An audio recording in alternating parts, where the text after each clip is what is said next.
రాజమండ్రి కొల్లినేని హాస్పిటల్లో నాగాంజలి అనే ఫార్మసీ విద్యార్థిని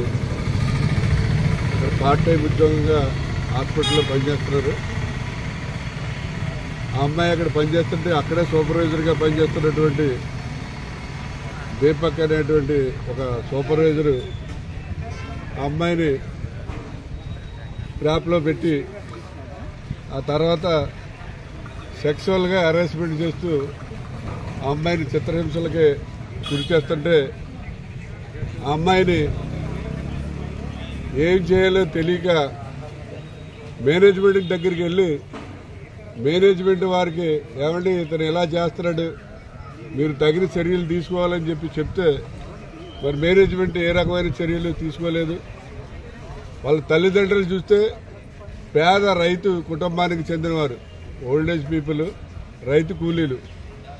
ఇంటికి వెళ్ళి చెప్తే తల్లిదండ్రులు ఎక్కడ బాధపడతారో, ఎక్కడ వాళ్ళు ఆత్మహత్యలు చేసుకుంటారని ఈ పాపే మేనేజ్మెంట్ ఏమీ చేయట్లేదు అనే ఉద్దేశంతో ఈ పాప సూసైడ్ యత్నం చేయటం జరిగింది. మరి సూసైడ్ యత్నం చేసినప్పుడు మరి పోలీసు వారు అయితే ఆ దీపక్ అనే అతన్ని సూపర్వైజర్ని అరెస్ట్ చేశారు. ఏదో నమ్మకంగా కేసు పెట్టి మరి అతను రిమాండ్కి పంపడం జరిగింది. కానీ దీంట్లో మేనేజ్మెంట్ వారి యొక్క తప్పు చాలా ఉంది. ఏంటంటే అక్కడే పనిచేస్తున్నటువంటి సూపర్వైజర్ వాళ్ళ దగ్గరే పనిచేస్తున్నటువంటి అమ్మాయిని మరి ఈ రకంగా సెక్సువల్ హెరాస్మెంట్ చేస్తుంటే మరి వాళ్ళు సరైన యాక్షన్ తీసుకోలేదు. దానివల్ల అమ్మాయికి అదర్ ఆల్టర్నేటివ్ ఏమీ లేక ఇటు తల్లిదండ్రుల దగ్గరికి వెళ్ళలేక వాళ్ళు చెప్పుకోలేక ఇటు మేనేజ్మెంట్ పట్టించకపోవడం వల్ల వేరే ఆల్టర్నేటివ్ లేక అమ్మాయి ఆత్మహత్యా ప్రయత్నం చేయడం జరిగింది. ఆవేళే మరి అమ్మాయి ఒక 2 రోజులకే నిజంగా అయితే బ్రెయిన్ డెడ్ అయిపోయింది. అమ్మాయి చనిపోయినట్టే కానీ లెక్క. కానీ హాస్పిటల్ వారు గొడవ అంతా సైలెంట్ చేయాలనే ఉద్దేశంతో వెంటిలేటర్ పెట్టి ఆ వెంటిలేటర్ మీద అమ్మాయి బతికున్నట్టుగా చూపించారు.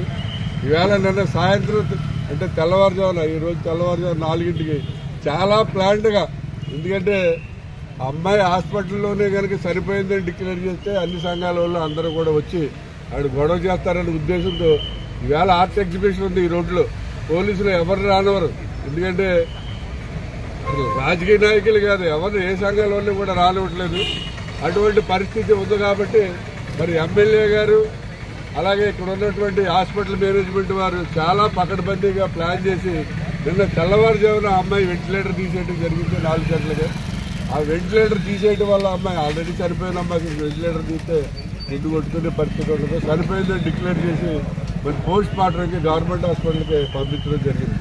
మేము చాలా క్లియర్గా వాళ్ళకి చెప్పాం, ఆ మేనేజ్మెంట్ వారికి, మీరు అమ్మాయి ఎట్టి పరిస్థితుల్లో చనిపోతే అమ్మాయి ఫ్యామిలీకి ₹1 కోటి కాంపన్సేషన్ ఇవ్వాలని చెప్పి వాసు గారు ఎమ్మెల్యే గారు మా భవానీ చారిటబుల్ ట్రస్ట్ తరఫున అలాగే గవర్నమెంట్ తరఫున కూడా హెల్ప్ చేస్తామని చెప్పాడు. అలాగే ఎక్స్-ఎంపీ మార్గాని భరతరామ్ గారు జగన్మోహన్ రెడ్డి గారి దగ్గర తీసుకెళ్లారు.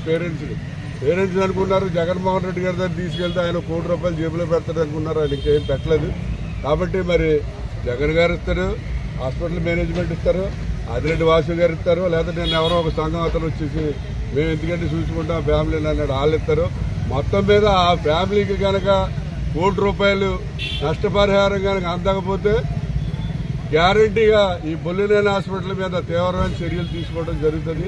ఎందుకంటే బొల్లినేని హాస్పిటల్ మీద అనేక అవకతవకలు ఉన్నాయి. ఎందుకంటే ఎవడైనా గుండెలో కొద్దిగా అల్సర్ వచ్చినా లేదా గ్యాస్ట్రిక్ ట్రబుల్ వచ్చే ఇంటికి అక్కడికి వెళ్తే వాళ్ళు ఏంటంటే ఆపరేషన్ చేయాలి మీకు బైపాస్ అని చెప్పి ఆపరేషన్ చేయకుండానే ఆరోగ్యశ్రీలో క్లెయిములు పెట్టేస్తారు. అలాగే సాడే గర్ల్స్ హై స్కూల్కి సంబంధించిన స్థలం అంతా కూడా ఆక్రమించి అక్కడ హాస్పిటల్ కడుతున్నారు. అసలు ఆ స్థలం ఏసీఎల్కి సంబంధించిన స్థలం, క్రిస్టియన్ సంబంధించింది. ఆ స్థలాన్ని అసలు అమ్మే హక్కే లేదు.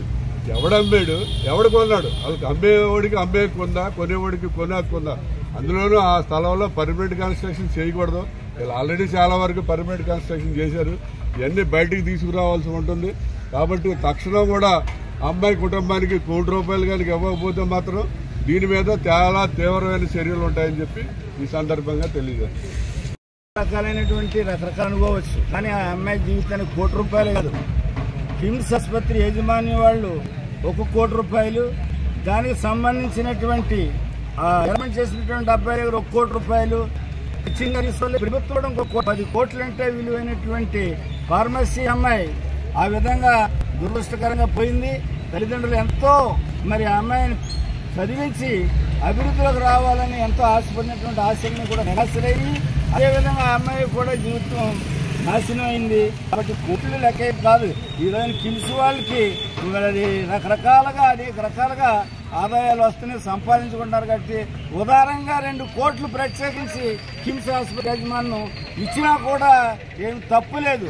ఇస్తే వాళ్ళ యొక్క గొప్పతనం మంచిది, ప్రజల్లో గొప్పగా చేశారని ఉంటుంది. అది బాగా ఆలోచించి ఇంకో 2 కోట్లు పెంచి ఇచ్చినా కూడా తప్పులేదు. అంత విలువైనటువంటి అమ్మాయి పోయింది కాబట్టి మేము చాలా విచారిస్తూ మొన్న కూడా వెళ్ళి ఆసుపత్రిలో వెళ్తే డాక్టర్ని సంప్రదించాం. నేను డాక్టర్ వడగారిని, నేను కూడా పల్స్ అది చూస్తే ఇది న్యూరాలజికల్ ప్రాబ్లం అని చెప్పేసి అర్థమైంది. ఎందుకంటే బ్రెయిన్ డెత్ అయిపోయింది. ఆమె తీసుకున్నటువంటి డ్రగ్ వల్ల బ్రెయిన్ డెత్ అవడం వల్ల రికవర్ అవడం కష్టమైంది. కాబట్టి ప్రభుత్వం కూడా దీనికి తగినటువంటి చర్యలు చేపట్టి డిపార్ట్మెంట్లు ఏం చేసినప్పుడు కూడా మరి అమ్మాయికి కుటుంబానికి చాలా మేలు చేయాలని చెప్పేసి మేము కోరుకుంటున్నాం.